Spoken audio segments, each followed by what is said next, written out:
ছোট ছোট গুনাহ থেকে বেঁচে থাকতে হবে।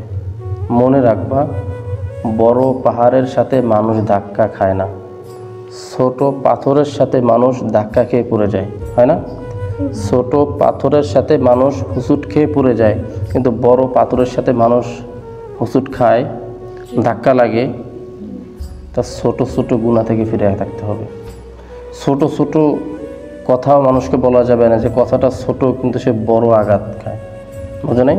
তোমার কথাটা ছোট, ছোট কথা একজনকে বলছো, সে কষ্টটা অনেক বড় পাইছে, এরকম হয় না? এরকম কোনো কথা কাউকে বলা যাবে? কাউকে কষ্ট দেওয়া যাবে?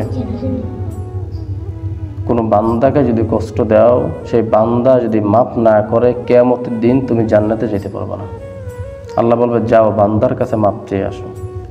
এটা বান্দার হক, আমি মাফ করতে পারবো না। বুঝতে পারছো? তাহলে এমন কোনো কাজ কথা কাউকে বলা যাবে, সে যদি কষ্ট পায়? বলা যাবে না, মনে রাখতে হবে।